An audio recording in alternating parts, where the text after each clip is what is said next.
अगर आप हमारे एस के स्टोरी वर्ल्ड चैनल पर नए हैं तो कृपया वीडियो को लाइक करें और चैनल को सब्सक्राइब करना ना भूलें। धन्यवाद। जॉर्ज ने याद किया कि उनकी बेटी ने बताया था कि उसकी एक सहपाठी का वेफेयर माउंटेन एंटरटेनमेंट के किसी व्यक्ति के साथ बहुत करीबी रिश्ता और संपर्क था। यही कारण था कि जॉर्ज ने उससे यह सवाल पूछा। यदि वह उनकी मदद कर सके तो उनका जीवन बहुत आसान हो जाएगा। वह आज यहां है पिताजी, लेकिन चीजें उससे बिल्कुल अलग हैं जो हमने सोचा था। उसके व्यक्तिगत संबंध और रिश्ते वैसे नहीं हैं जैसा मैंने पहले सोचा था। प्रिया ने चेहरे पर उदासीनता का भाव लाते हुए उत्तर दिया। उन्होंने इस बारे में कोई स्पष्ट बयान नहीं दिया कि शौर्य आज उनके साथ यहां आया था या नहीं। प्रिया, तुम अभी भी ऐसे समय में उसे क्यों परेशान कर रही हो? हाँ अंकल, हमने शुरू में सोचा था कि शौर्य एक अच्छा इंसान है और उसके दोस्तों का एक बहुत अच्छा नेटवर्क है। हालांकि हमें आज पता चला कि वह एक जिगोलो से ज्यादा कुछ नहीं है जिसे दूसरों ने सिर्फ इसलिए रखा है ताकि वह जागीर में आजादी से आ जा सके। वह सिर्फ एक नौजवान है जिसे एक से ज्यादा महिलाओं ने रखा है और उसकी देखभाल की है। वह वाकई अविश्वसनीय लग सकता है, लेकिन वह कुछ भी नहीं है। मुझे नहीं लगता कि कोई भी उसकी मदद सिर्फ इसलिए करेगा क्योंकि वे उसे सम्मान देना चाहते हैं। जैकलीन ने खड़े होकर गाली दी। वास्तव में जैसे ही उसने उसे कोसना शुरू किया, उसे अपने शब्दों पर पछतावा होने लगा। यह सही नहीं था। ऐसा लग रहा था कि वह शौर्य के बारे में भूल गई है। आखिरकार शौर्य जावेद जैसे किसी व्यक्ति को भी झुका सकता है और उन सभी से माफी मांग सकता है। इससे यह साबित हो गया कि शौर्य के संबंध और संपर्क वास्तव में अविश्वसनीय थे। यदि वह अपने प्रेमियों से मदद मांगे तो कौन जाने, शायद वह उनके लिए यह मामला सुलझा सके। अफसोस, जैकलीन ने इस समय केवल यही सोचा। हालांकि जो भी हो, शौर्य अभी भी वह अमीर दूसरी पीढ़ी नहीं था जिसकी उसने कल्पना की थी। चूंकि उसने उससे बहुत उम्मीदें और अपेक्षाएं रखी थीं, इसलिए जब उसे पता चला कि यह सब कुछ उसके हिसाब से नहीं है, तो उसे जो निराशा हुई वह और भी बड़ी थी। जैकलीन की भावनाएं उतार चढ़ाव भरी थीं और उसने इसकी पूरी तरह से अनदेखी की। तो यह मामला है। जब जॉर्ज और उनकी पत्नी ने यह सुना तो वे थोड़ा निराश हुए। वे आज पहली बार शौर्य से मिल रहे थे, लेकिन उन्होंने सचमुच यह उम्मीद नहीं की थी कि यह सुंदर दिखने वाला युवक इतना घृणित होगा। वे सचमुच नहीं जानते थे कि उनकी खूबसूरत बेटी ऐसे किसी व्यक्ति से दोस्ती क्यों करेगी। जॉर्ज और उसकी पत्नी थोड़े नाखुश थे। शौर्य बिना एक भी शब्द बोले वहीं बैठा रहा। वह खाना खाते समय बस लेजी सुजन को घुमाता रहा। मेज पर बहुत सारे अच्छे व्यंजन थे और शौर्य सचमुच भूखा था। जब उन्होंने यह दृश्य देखा तो जॉर्ज और उसकी पत्नी के मन में शौर्य के प्रति घृणा और भी बढ़ गई। चूंकि आप भूखे हैं, इसलिए आपको खाने के लिए एक कटोरी सफेद चावल का ऑर्डर देना चाहिए। प्रिया की मां लंबी और बेहद सुंदर थी। हालांकि वह पहले से ही लगभग 40 वर्ष की थी, लेकिन वह 25 वर्ष से अधिक की नहीं लगती थी। उसकी त्वचा बहुत गोरी थी। इस समय उसने अपनी छाती पर हाथ रखे और शौर्य से ठंडे स्वर में बात की। सफेद चावल? सफेद चावल का एक कटोरा? वह जानबूझकर शौर्य की आलोचना कर रही थी। बिल्कुल, उसे तो सादा सफेद चावल ही खाना चाहिए। वह नशे में होगा। उसे तो बस ऐसे ही खाना आता है, ऐसे समय में भी। आपको क्या लगता है कि वह यहां क्या कर रहा है? वह किसी भी तरह से मदद भी नहीं कर पाएगा। वह तो बस मुफ्त में खाना पीना ही जानता है। भले ही उसे किसी और ने रखा हो, लेकिन वह अभी भी छोटे मोटे फायदे उठाने की अपनी आदत से मुक्त नहीं हुआ है। जब भी उसे मुफ्त में खाना मिलता है, वह मुफ्त में ही खा लेता है। मुझे सच में नहीं पता कि वे महिलाएं क्या सोच रही होंगी। वे उसके जैसे जिगोलों को क्यों रखना चाहेंगी? जैकलीन के नेतृत्व में कई लड़कियों ने भी उपहासपूर्वक कहा। शौर्य अपने मन में केवल व्यंग्यपूर्वक मुस्कुरा सकता था। डांटो, जितना चाहो डांटो, वैसे भी देर सवेर तुम रोओगे ही। लानत है। इसी समय कमरे का दरवाजा अचानक धक्का देकर खोला गया। सूट और चमड़े के जूते पहने एक युवक ने दरवाजा खोला और अंदर चला गया। अच्छे कपड़े पहने हुए वह लगभग 27 या 28 साल का लग रहा था। जैसे ही वह अंदर आए, जॉर्ज और उनकी पत्नी सम्मान स्वरूप तुरंत खड़े हो गए। कार्तिक, पृथ्वी ने इस बारे में क्या कहा? उसके सामने खड़ा आदमी पृथ्वी जेलर का सचिव था। वह जॉर्ज की पत्नी के दूर के चचेरे भाई का बेटा भी था। वे किसी न किसी तरह से एक दूसरे से जुड़े हुए थे, जहां वह एलिस का दूर का चचेरा भाई भी था। जॉर्ज कार्तिक से मदद मांगना चाहता था ताकि वह अपने लिए एक रास्ता बना सके, ताकि वह पृथ्वी के संपर्कों पर निर्भर हो सके। कम से कम वह नहीं चाहता था कि उसकी कंपनी ऐसे ही दिवालिया हो जाए। कार्तिक ने अपना सिर हिलाया और व्यंग्यात्मक ढंग से मुस्कुराया। मुझे खेद है अंकल, पृथ्वी अब भी इस रेस्टोरेंट में आया था, इसलिए मुझे लगा कि वह नीचे आएगा, लेकिन ऐसा लगता है कि वह यहां एक बहुत ही महत्वपूर्ण अतिथि के मनोरंजन में व्यस्त है। इसका मतलब है कि वह इस समय वास्तव में अस्वस्थ है। मैंने आपको यहां उसका इंतजार न करने के लिए कहा था। मैं जानता हूं कि पृथ्वी नीचे नहीं आएगा, लेकिन कार्तिक, क्या हम कम से कम ऊपर जाकर उसे टोस्ट दे सकते हैं और अपनी भावनाएं व्यक्त कर सकते हैं? जॉर्ज ने कटुतापूर्वक विनती की। वह जानता था कि यह बहुत अशिष्टता थी। हालांकि पृथ्वी के संबंध ही उसका अंतिम सहारा थे और उनके बिना उसके पास वास्तव में कोई अन्य रास्ता नहीं था। मेबेरी सिटी के एक प्रभावशाली परिवार को नाराज करने के बाद उनका मूलतः खात्मा कर दिया गया। जॉर्ज भी स्वयं इसी उलझन में था। हाँ कार्तिक, अगर तुम्हें मदद करनी है तो हमारे परिवार की मदद करो। हालांकि प्रिया हमेशा से ही एक बर्फीली घमंडी व्यक्ति रही थी, लेकिन इस बार उसके पास कार्तिक की मदद के लिए भीख मांगने के अलावा कोई विकल्प नहीं था। कार्तिक ने आह भरी। आपके भतीजे, चाचा और चाची के रूप में मैं आपकी भावनाओं को बहुत अच्छी तरह समझता हूं, उन्होंने कहा। हालांकि आप जो पूछ रहे हैं वह असंभव है। शायद भविष्य में अवसर मिलने पर मैं आपकी मदद कर सकूं। और यही उन्होंने कहा था। यदि यह मामला आज नहीं सुलझाया गया तो फिर भविष्य ही नहीं बचेगा। जॉर्ज को जल्दी ही यह बात समझ में आ गई। ऐसा नहीं था कि पृथ्वी व्यस्त था, उसने बस उनकी मदद करने से इनकार कर दिया। आखिरकार यह बहुत बड़ी परेशानी होगी, क्योंकि वे जिस राई परिवार के बारे में बात कर रहे थे वह यही था। इस प्रकार उनकी आशा की आखिरी किरण भी समाप्त हो गई। सभी के चेहरों पर गंभीरता के भाव थे। असीम क्षितिज मेरा प्यार है, पर्वत श्रृंखला के तल पर फूल खिलते हैं, किस लय में सबसे ज्यादा उतार चढ़ाव है, कौन सा गाना सबसे ज्यादा खुशनुमा है। तभी शौर्य की रिंगटोन पर कूलेस्ट एथनिक गाना बज उठा। उसने कब से इसे अपनी रिंगटोन बना लिया? ये कैसे हो सकता है? अचानक बजने वाली धुन के कारण कमरे का माहौल बहुत अजीब हो गया। जॉर्ज के मुंह के कोने थोड़े से हिले। प्रिया, जैकलिन और अन्य सभी लोग घृणा से शौर्य को देखने लगे। हे भगवान, ऐसा व्यक्ति कैसे हो सकता है? कितना दयनीय! जैकलीन ने बेबाकी से दहाड़ते हुए कहा। उस समय शौर्य ने पहले ही कॉल का उत्तर दे दिया था। यह एक अज्ञात नंबर से आया था। नमस्ते, क्या यह मिस्टर अग्रवाल है? लाइन के दूसरी ओर से एक मध्यम आयु वर्ग के व्यक्ति की आवाज आई। शौर्य ने जैसे ही आवाज सुनी, उसे अंदाजा हो गया कि यह रजत ही था। वाणिज्य ब्यूरो से रजत, यह मैं हूं। मुझे पता है कि आपको कॉल करना मेरे लिए थोड़ा दुस्साहस होगा। यह ऐसा ही है मी शौर्य। हमने पहले ही अलग अलग क्षेत्रों के नेताओं को कंपनी की जमीन और कई मनोरंजन केंद्रों के कुछ मुद्दों पर चर्चा करने के लिए इकट्ठा किया है, जिनमें आपने निवेश किया है। मैं यह पूछने की आजादी लेना चाहूंगा कि क्या आपके पास कोई खाली समय है? हमें उम्मीद है कि आप यहां व्यक्तिगत रूप से आ सकते हैं, रजत ने मुस्कुराते हुए कहा। ओह हां। शौर्य ने निर्णय लिया कि वह वहां जाकर देखेगा, क्योंकि उसका खाना लगभग समाप्त हो चुका था। बहुत बढ़िया। एमी, अग्रवाल, हम अब मैजेस्टिक फीनिक्स रेस्टोरेंट में मिलेंगे। आप कहां हैं? मैं आपको लेने के लिए ड्राइवर का इंतजाम कर दूंगा। हाँ, मैजेस्टिक फीनिक्स रेस्तरां? ऐसा हुआ कि मैं भी अब मैजेस्टिक फीनिक्स रेस्तरां में हूं। आप मैजेस्टिक फीनिक्स रेस्तरां में भी भोजन कर रहे हैं? यह बहुत बढ़िया है मिस्टर अग्रवाल। मैं आऊंगा और हम एक ग्लास वाइन के साथ टोस्ट कर सकते हैं। खांसी। अगर किसी को टोस्ट बनाना था तो वह शौर्य ही था। चाहे जो भी हो, आखिरकार रजत अभी भी उसका सीनियर था। लेकिन चूंकि मिस्टर रजत ने उन्हें आमंत्रित किया था, इसलिए उन्हें वैसे भी आना चाहिए ताकि वे साथ में ड्रिंक का आनंद ले सकें। वह मिस्टर रजत को कैसे नजरअंदाज कर सकता था?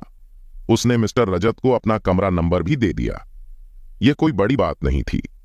अधिक से अधिक वह भविष्य में और अधिक निवेश करेगा। शौर्य ने फोन रख दिया। जॉर्ज और बाकी सभी लोग अभी भी शौर्य को घृणा से देख रहे थे। यह तो अप्रत्याशित है। इस तरह के व्यक्ति के मैजेस्टिक फीनिक्स रेस्तरां में दोस्त हो सकते हैं? हाँ, कितना दिखावा है। लड़कियां उपहास करने लगीं। अब उनके दिलों में शौर्य की स्थिति काफी कम हो गई थी। हाँ, शौर्य या तो कम प्रोफाइल वाला दूसरी पीढ़ी का वारिस था या कोई ऐसा व्यक्ति जिसने इससे पहले उनके दिलों की लॉटरी जीत ली थी। वह सचमुच बहुत धनवान था। वे उससे ढेर सारा लाभ प्राप्त कर सकते थे। इस समय हालांकि शौर्य एक प्लेबॉय से ज्यादा कुछ नहीं था।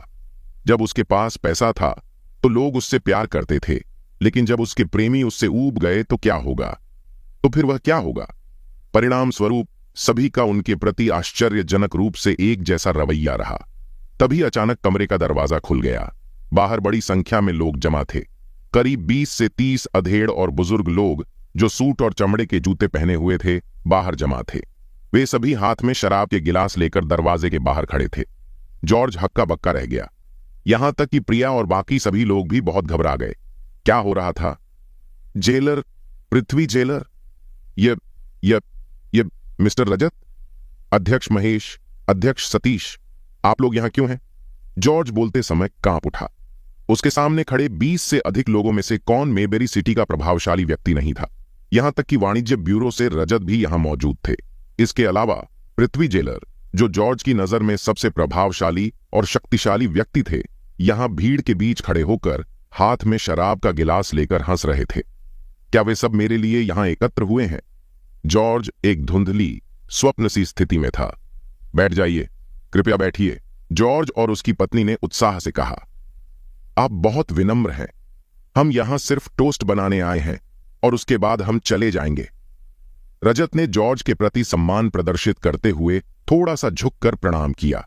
हालांकि यह सम्मान वास्तव में जॉर्ज के लिए नहीं था, बल्कि शौर्य के कारण था। रजत ने अपने हाथ में वाइन का गिलास पकड़ा हुआ था। कमरे के रोमांचक माहौल में रजत शौर्य के सामने खड़ा था। उसके पीछे एक बड़ा समूह था। श्री अग्रवाल के लिए अपना गिलास उठाओ। उसके बाद उसने शराब का गिलास खत्म किया। मिस्टर अग्रवाल, हमारी तरफ से आपके लिए एक टोस्ट।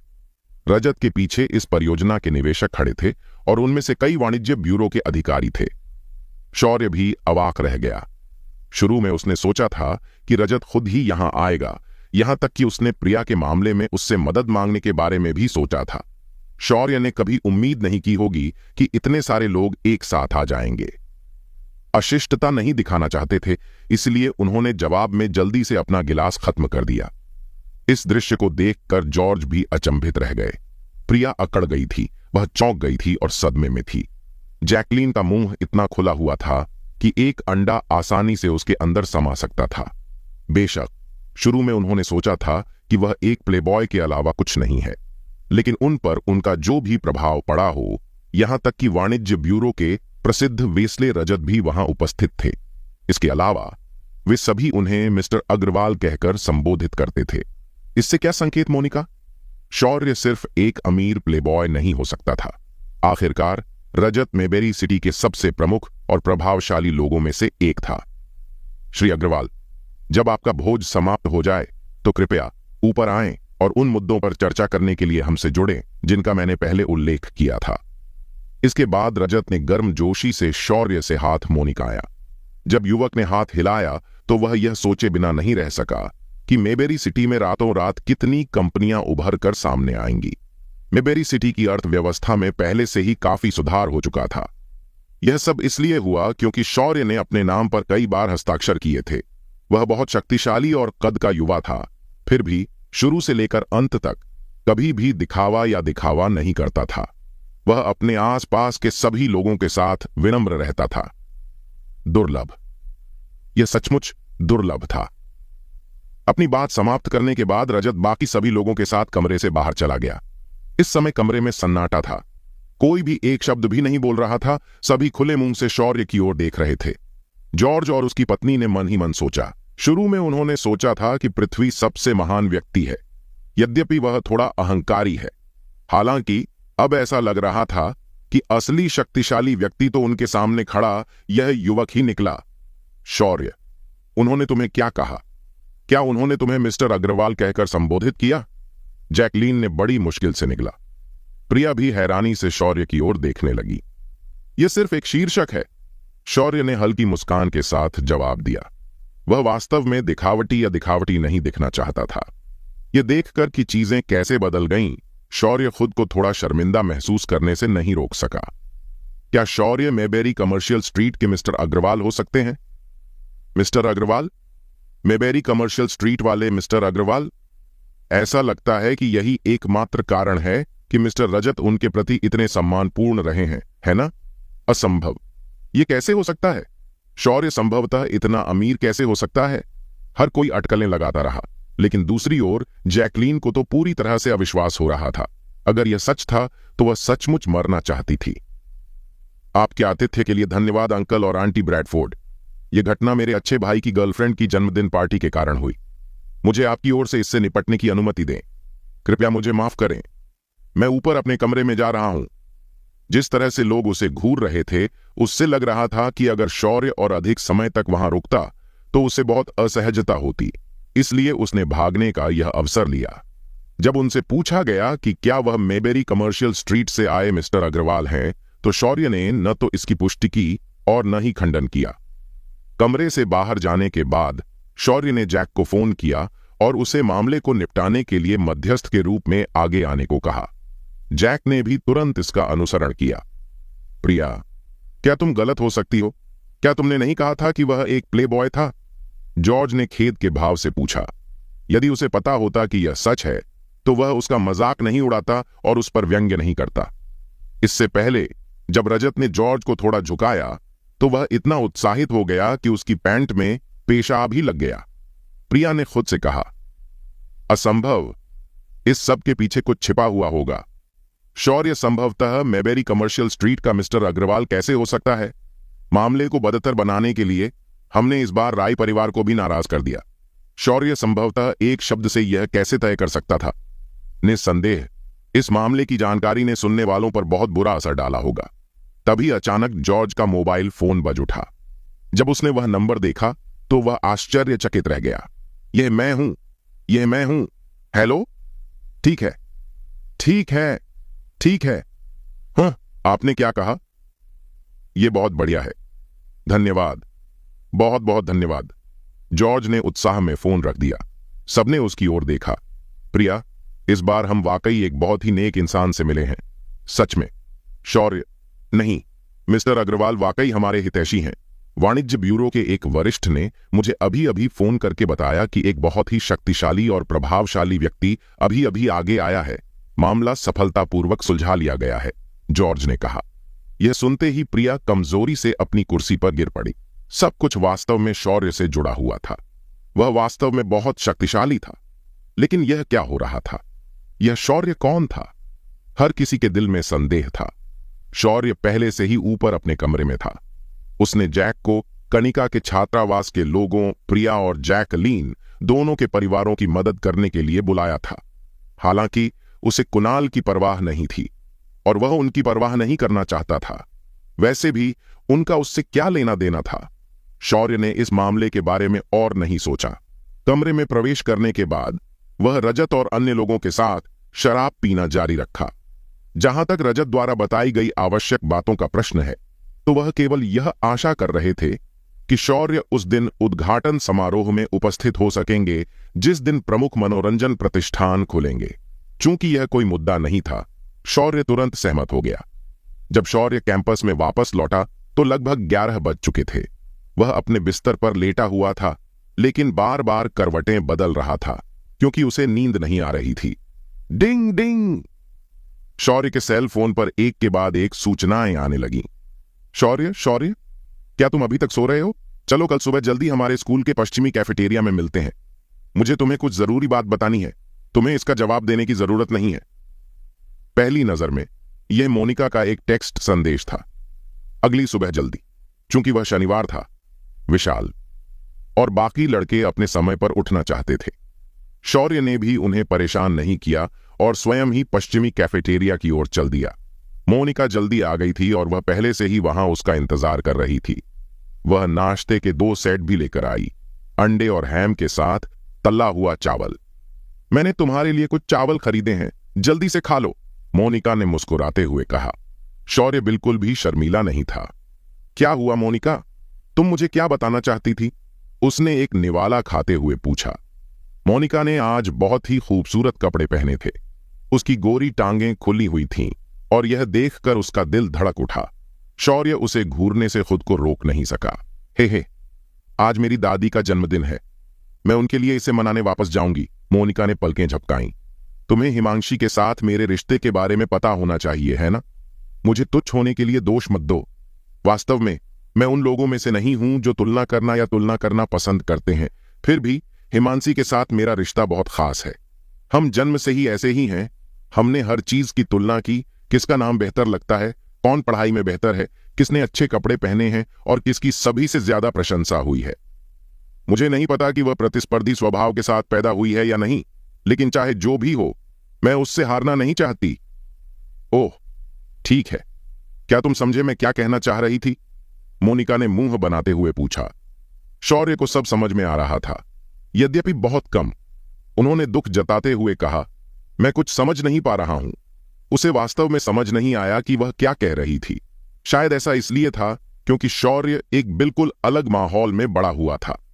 आखिरकार वह जानता था कि इस दुनिया में हमेशा ऐसे लोग होंगे जो उससे बेहतर जीवन जीते हैं और उनके पास उससे बेहतर चीजें होंगी। अगर शौर्य तुलना करना भी चाहे तो भी वह एक समय इतना गरीब हुआ करता था कि वह नए साल के लिए नए कपड़े भी नहीं खरीद सकता था। तुलना करें, वह किसी से कैसे तुलना कर सकता है? स्वाभाविक रूप से शौर्य को हमेशा उन लोगों से थोड़ी घृणा होती थी जो अपने धन के लिए लड़ते थे या उसका दिखावा करते थे। यहां तक कि उनके हृदय की गहराइयों से कुछ प्रतिरोध भी था। शायद यह कहा जा सकता है कि वह अमीरों की हरकतों से बहुत परेशान था। यद्यपि शौर्य स्वयं बहुत अमीर था, लेकिन वह कभी भी अमीर लोगों के विचारों को नहीं समझ पाया तथा यह नहीं जान पाया कि उनकी मानसिकता किस दिशा में जाती है। मैं तुम्हें यह साफ साफ बता दूंगी। शौर्य, तुम्हें पता है कि उसका एक बॉयफ्रेंड है ना? मैंने विराट को यह कहते हुए सुना कि हिमांशी अपने उस कमीने बॉयफ्रेंड को मेरी दादी का जन्मदिन मनाने के लिए वापस लाएगी। मैंने यह भी सुना कि उस कमीने ने उसके लिए एक खास तोहफा तैयार किया है। जब ऐसा होगा तो बहुत से लोग हिमांशी की तारीफ करेंगे। इसलिए मैंने फैसला किया है कि मुझे भी अपने साथ एक बॉयफ्रेंड लाना चाहिए। क्या तुम मुझसे अपने बॉयफ्रेंड होने का नाटक करने को कह रही हो? शौर्य को अब समझ में आ गया था कि वास्तव में क्या हो रहा था। हां, मैं चाहती हूं कि तुम यह दिखावा करते रहो कि तुम मेरे बॉयफ्रेंड हो, और तुम एक अमीर वारिस होने का भी दिखावा कर सकते हो। मैं तुम्हारे लिए कुछ कपड़े खरीदने से पहले अपने छात्रावास में जाकर नहाऊंगी। शौर्य, अच्छे पुराने शौर्य, कृपया अंत तक मेरी मदद करो, मोनिका ने इश्कबाजी से कहा। सच कहूं तो यह युवती सचमुच बहुत सुंदर थी। जब उसने अपनी सुंदर आंखें झपकाईं और अपने सुंदर छोटे होंठ खोले तो शौर्य को लगा कि वह उसके अनुरोध को ठुकरा नहीं सकता। हालांकि उसे एक बहुत ही अजीब सी अनुभूति हुई। जाहिर है वह उसका असली प्रेमी बनना चाहता था। हे, वास्तव में अब मुझे दिखावा करने की कोई जरूरत नहीं है। मैं वास्तव में एक अमीर वारिस हूं। शौर्य मन ही मन कड़वी मुस्कान के साथ मुस्कुराया। जब वह मोनिका के अनुरोध पर सहमत हो गया तो वह उसे कुछ नए कपड़े खरीदने के लिए बाहर ले गई। एक बार जब शौर्य पूरी तरह तैयार हो गया तो वह सचमुच बहुत सुंदर लग रहा था। अब वे दोनों अपनी दादी के जन्मदिन की दावत में भाग लेने जा रहे थे। अचानक मोनिका का फोन बजा। हां, तुमने क्या कहा? ठीक है, मैं पहले वहां पहुंचूंगी। फोन रखते ही मोनिका ने एक लंबी सांस छोड़ी। शौर्य, मुझे पहले निकलना है। विराट और मैंने मेरी दादी के लिए जन्मदिन का उपहार मंगवाया था, लेकिन लगता है उसमें कुछ गड़बड़ है। ये मुझे बहुत परेशान कर रहा है। क्यों ना हम ऐसा करें, चलो 11 बजे रॉयल ड्रैगन विला के प्रवेश द्वार के सामने मिलते हैं। मैं तुम्हें फोन करूंगी। कोई समस्या नहीं, शौर्य ने सिर हिलाया। जाने से पहले मोनिका ने जल्दी से एक टैक्सी बुलाई। शौर्य ने कड़वी मुस्कान दी। अभी सुबह के 9 बजने वाले थे। वह 2 घंटे तक क्या करने वाला था? अरे हां, ड्राइविंग लाइसेंस। उसका ड्राइविंग लाइसेंस उसे मेल से भेजा जाना चाहिए था। उसने फोन करके इस बारे में पूछा। जैसी कि उम्मीद थी, पार्सल कुरियर पर पहले ही पहुंच चुका था। लानत है, शौर्य इतना उत्साहित था कि वह लगभग ऊंची छलांग लगाने ही वाला था। उसका सबसे बड़ा सपना कार चलाना था। वह एक ऐसी गाड़ी चलाना चाहता था जो उसकी अपनी हो, और यह कोई महंगी कार नहीं होनी चाहिए। अब वह अंततः गाड़ी चला सकता था। यह तो बताने की जरूरत ही नहीं कि उसके पास एक लैम्बोर्गिनी भी थी। अगर वह कहता कि वह उत्साहित नहीं था तो वह झूठ बोल रहा होगा। अपना ड्राइविंग लाइसेंस लेने के बाद शौर्य अपनी कार की ओर चला गया। वूम वूम वूम। एक बिल्कुल नई काली पासाट कार शौर्य के शरीर के पास से फिसलकर निकल गई। उसके बाद सुंदर कार पार्क के चारों ओर घूमने लगी। पार्क में बहुत से लोग घूम रहे थे और पासाट ने भी कई लड़कियों का ध्यान आकर्षित किया। वाह, यह तो पासाट है। यह इस साल का सबसे नया मॉडल है। बहुत बढ़िया लग रहा है। क्या यह 10 लाख से ज्यादा नहीं है? लगता है यह टॉप स्पेक है। उस कार की कीमत कम से कम 20 लाख होनी चाहिए। हे भगवान, 20 लाख से ज्यादा? कोई और अमीर आदमी होगा। लड़कियों का एक समूह आलीशान कारों की ओर इशारा करते हुए चुपचाप आपस में फुसफुसा रहा था। यह पार्क लैम्बोर्गिनी के कारण लोकप्रिय था। पिछले कुछ दिनों में एक अजीब लेकिन जानी पहचानी सी बात देखने को मिली। यूनिवर्सिटी से पढ़ने वाले सभी छात्र जिनके पास कार थी, वे खूबसूरत लड़कियों का ध्यान अपनी ओर आकर्षित करने के लिए इस पार्क में घूमते थे, खासकर यदि वह नई कार हो। इस पासाट का मालिक स्पष्टतः भीड़ को दिखाने के लिए आसपास के क्षेत्र में गाड़ी चला रहा था। हाँ, क्या यह शौर्य नहीं है? क्या संयोग है? कार अचानक रुकी और खिड़कियां नीचे हो गईं। एक खूबसूरत नौजवान ने अपना सिर कार से बाहर निकाला। जब शौर्य ने देखा कि वह कौन था, तो उसे एहसास हुआ कि वह उसे जानता है। यह प्रवीण लॉर्ड था, जो उसके साथ ड्राइविंग सीखने गया था। यह वह व्यक्ति था जिसने अपने विभाग के रेयांश नामक छात्र के साथ मिलकर उसका मजाक उड़ाया था। शुरुआत में प्रवीण की दिलचस्पी मिला में थी, लेकिन जब उसने सुना कि अभिनव उसका पीछा कर रहा है, तो उसने तुरंत हार मान ली। प्रवीण और शौर्य दोनों ने एक ही कोर्स किया था और प्रवीण ने परीक्षा पास करने के तुरंत बाद एक कार खरीद ली थी। जाहिर है वह यहां सिर्फ दिखावा करने के लिए आया था। शौर्य को वह उतना पसंद नहीं आया। उसने केवल थोड़ा सा सिर हिलाया। मैंने इस बच्चे को अभी अभी $52,000 में खरीदा है। हमें आज ही अपना ड्राइविंग लाइसेंस मिला है। शौर्य, तुम्हें थोड़ा बहुत गाड़ी चलाना आना चाहिए, नहीं तो तुम गाड़ी चलाना भूल जाओगे। प्रवीण विजयी भाव से मुस्कुराया। जब कई लड़कियों ने प्रवीण को ऊंची आवाज में बोलते सुना, तो वे उधर देखने लगीं। वे देख सकते थे कि प्रवीण शौर्य का मजाक उड़ा रहा था। हालांकि शौर्य को प्रवीण से कोई शिकायत नहीं थी, फिर भी ऐसा करने के पीछे उसका अपना कारण था। सबसे पहले उसने शौर्य को नीची दृष्टि से देखा, क्योंकि वह एक दरिद्र था और उसे रौंदने के बाद उसे उपलब्धि का एहसास हुआ। फिर प्रवीण ड्राइविंग क्लास के दौरान मिला से बात करना चाहता था। हालांकि मोनिका को केवल शौर्य से बात करने में ही दिलचस्पी थी। इससे प्रवीण बहुत परेशान हो गया था। शौर्य का मजाक उड़ाने के बाद प्रवीण खुद को और भी अधिक संतुष्ट महसूस करने से नहीं रोक सका। प्रवीण, तुम कहां जा रहे हो? हमें बाहर घूमने जाने का मन है। क्या हम तुम्हारी कार ले सकते हैं? अंततः कुछ लड़कियां शर्माते हुए आईं। हाँ, बिल्कुल, प्रवीण हंसा। उसके बाद वह फिर से शौर्य की ओर मुड़ा। शौर्य, क्या आप मेरी कार चलाना चाहेंगे और लड़कियों को घुमाने ले जाना चाहेंगे? शौर्य ने अपना सिर हिलाया। भूल जाओ। ओह प्रवीण, तुम बहुत बुरे हो। कौन तुम्हारे जैसे लोगों द्वारा चलाई जाने वाली कार में बैठना चाहेगा, है ना? बिल्कुल, बस उसकी हालत देखो। उसे देखना ही काफी है। मुझे उसके साथ एक ही कार में सवारी करने में बहुत शर्म आएगी। हाँ, भले ही प्रवीण उसे अपनी कार उधार देने को तैयार हो, क्या वह उसे चलाने की हिम्मत करेगा? अगर वह क्षतिग्रस्त हो गई तो वह खुद को बेचकर भी उसका भुगतान नहीं कर पाएगा। तीनों लड़कियां हंसने लगीं। उसके बाद वे प्रवीण की कार में बैठ गईं। आजकल की महिलाएं बहुत बोल्ड हो गई हैं। उन्हें बस अमीर बॉयफ्रेंड या शुगर डैडी चाहिए होते हैं, जो कॉलेज के दिनों में उनका ख्याल रखें। वे अपना पैसा बचाकर भी अपने लिए बहुत सारे अच्छे कपड़े खरीद सकते थे। यह कितना उत्तम होगा। शौर्य ने उनके घृणित अपमान को सुनने के बाद कुछ नहीं कहा। उसने बस अपनी लैम्बोर्गिनी की चाबी निकाली और अपनी सुपरकार की ओर चल दिया। अरे प्रवीण, देखो, जिस दयनीय आदमी से तुमने बात की थी, वह लैम्बोर्गिनी की ओर चल रहा है। हे, लैम्बोर्गिनी एक प्रतिष्ठित ब्रांड है। वह दयनीय बेवकूफ कुछ जानकारी हासिल करने की कोशिश कर रहा होगा। वह कुछ तस्वीरें भी ले सकता है और उन्हें सोशल मीडिया पर पोस्ट करके दिखा सकता है कि यह कितना शानदार है। ऐसे बहुत से लोग हैं। लड़कियों ने तिरस्कार पूर्वक उत्तर दिया। शायद ऐसा कुछ भी नहीं है जो वे करने में असमर्थ हों, प्रवीण ने मुस्कुराते हुए कहा। वैसे प्रवीण, क्या आप जानते हैं कि इस कार का मालिक कौन है? मुझे सच में नहीं पता, लेकिन मैं आपको इस कार के विन्यास और इंटीरियर के बारे में बहुत कुछ बता सकता हूं। यह एक प्रथम श्रेणी का डिजाइन है। यहां तक कि एक साधारण भाग भी सख्त डेटा गणनाओं के माध्यम से बनाया गया है। सभी दशकों के अनुभव वाले एक मास्टर द्वारा व्यक्तिगत रूप से देखरेख में। प्रवीण ने मुस्कुराते हुए उत्तर दिया। आह, तुमने हमारी दिलचस्पी जगा दी है प्रवीण। क्या तुम हमें और समझा सकते हो ताकि हम कार के बारे में और जान सकें? लड़कियों में से एक ने आश्चर्य से पूछा।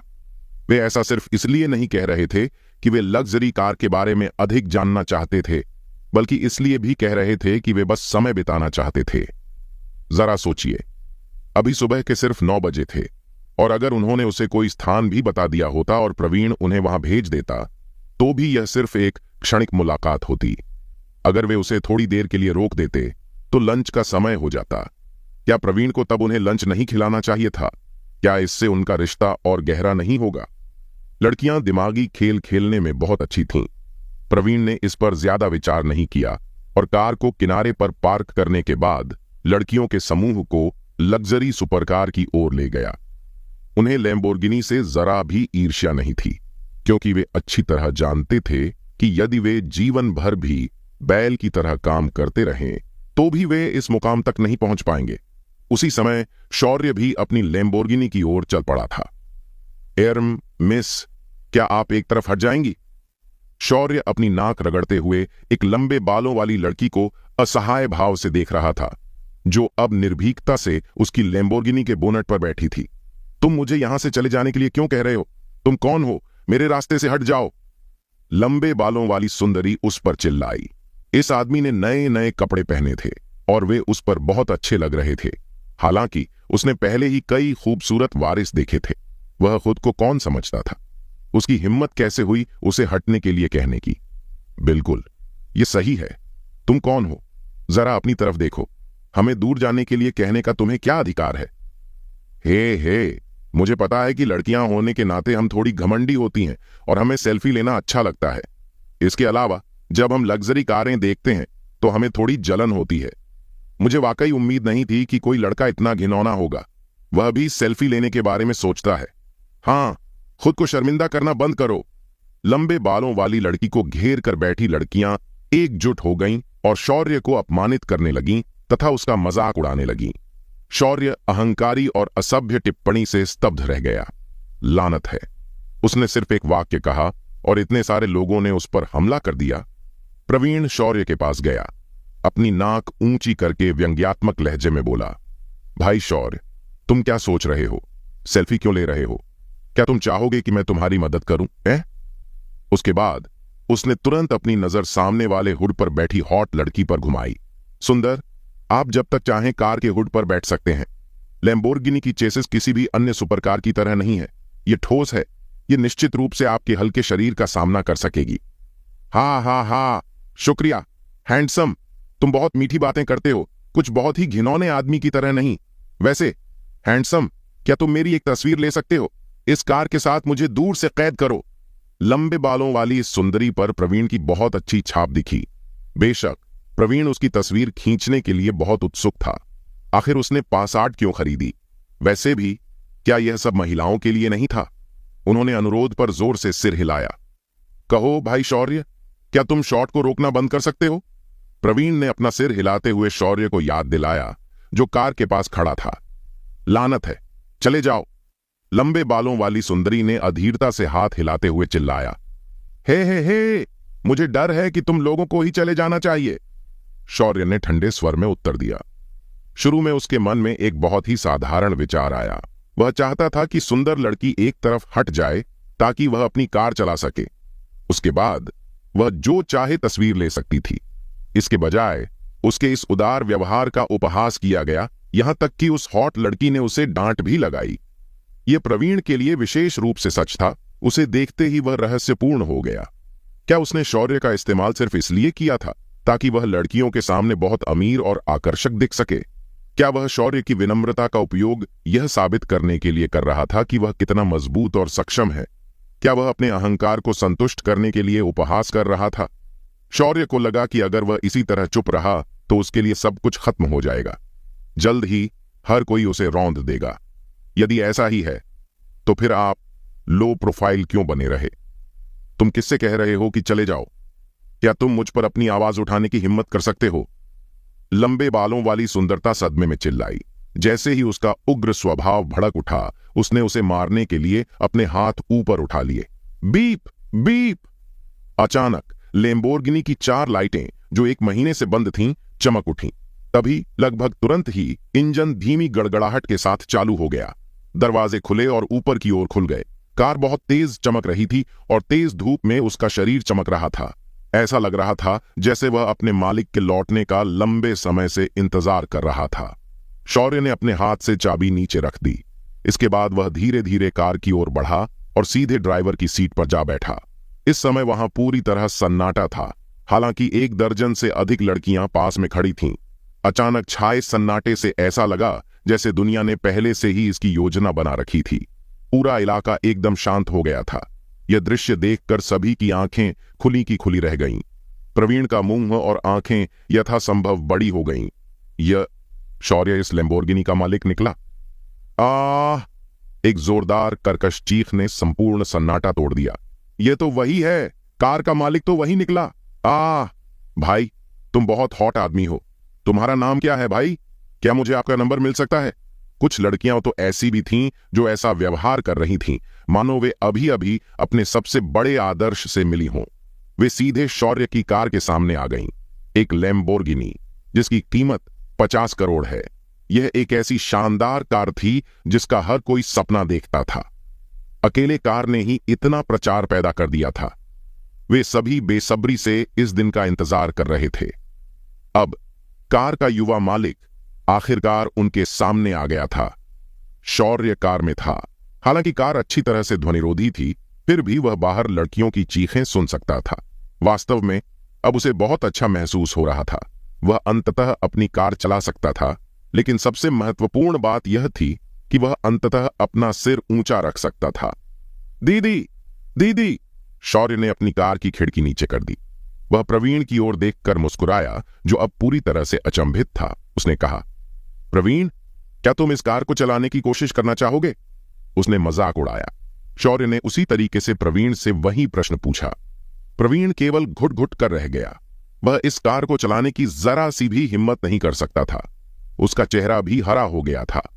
वह व्यक्ति जिसे वह नीची निगाह से देख रहा था, वास्तव में बहुत अमीर था। यह तो बताने की जरूरत ही नहीं कि कैसे उन्होंने पहले भी उनका मजाक उड़ाने की कोशिश की थी। वह कायर नहीं था और वह बस वापस लड़ना नहीं चाहता था। प्रवीण वास्तव में शौर्य के सामने एक जोकर से ज्यादा कुछ नहीं था। उसकी पासैट की कीमत मात्र 20 लाख थी। शौर्य की कार की कीमत 50 करोड़ थी। धिक्कार है, यह 300 पासैट के लिए पर्याप्त थी।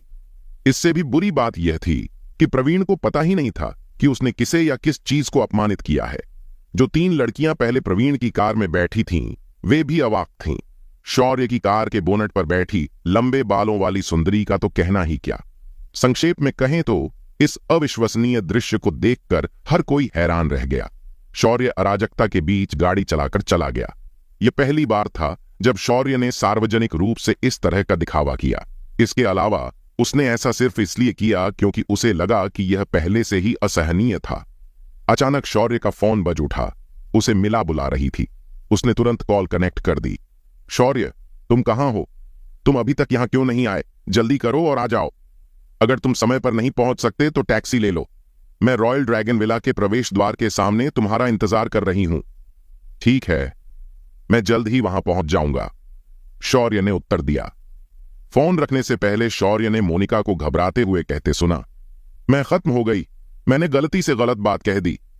ऐसा भी लग रहा था जैसे कोई लड़की उसके बगल में खड़ी थी और कुछ ऐसा पूछ रही थी, मिला, क्या शौर्य तुम्हारा बॉयफ्रेंड नहीं है?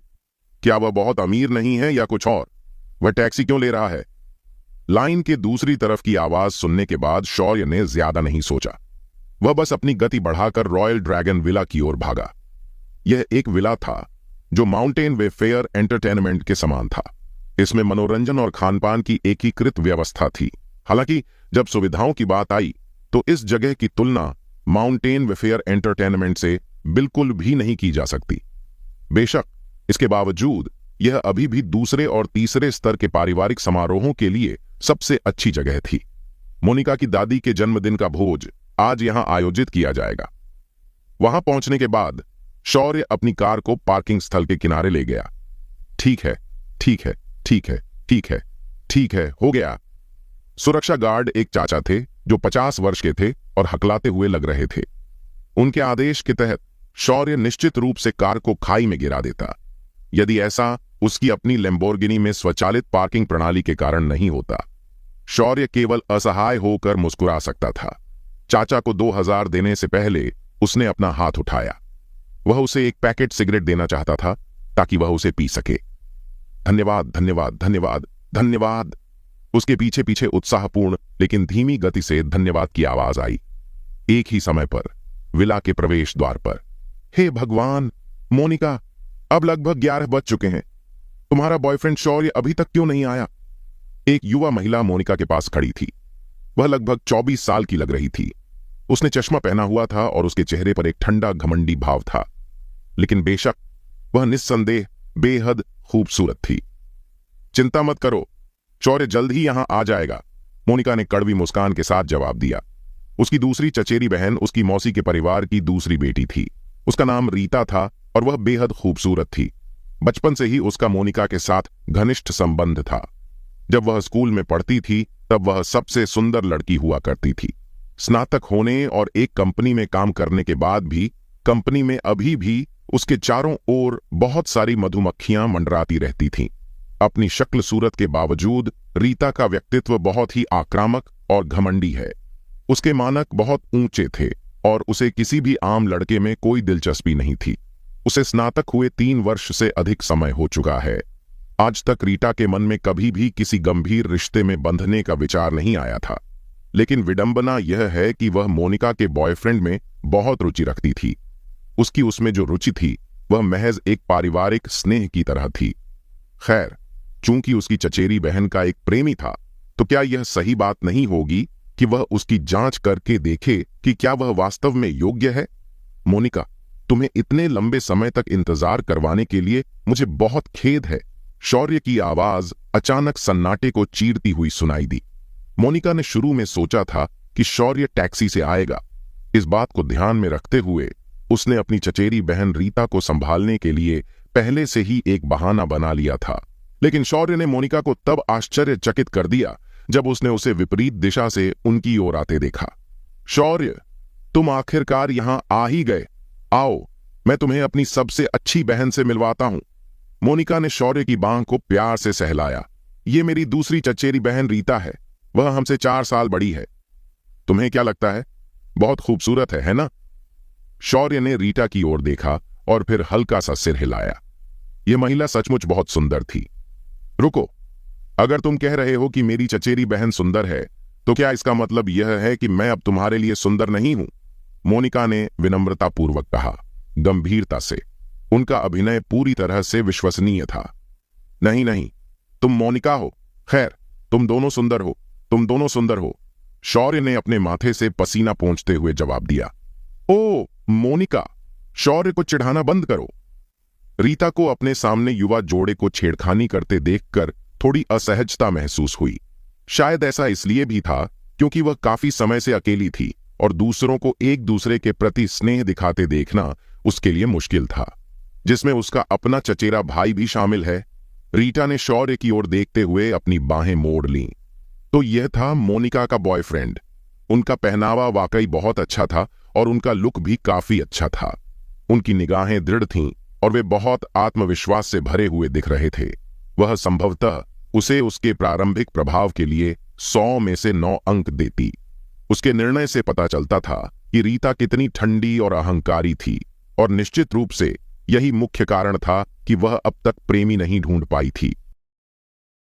दोस्तों, आपको यह एपिसोड कैसा लगा हमें कमेंट करके जरूर बताएं और इस वीडियो को लाइक और शेयर करना ना भूलें। चलिए मिलते हैं एक नए एपिसोड के साथ। धन्यवाद।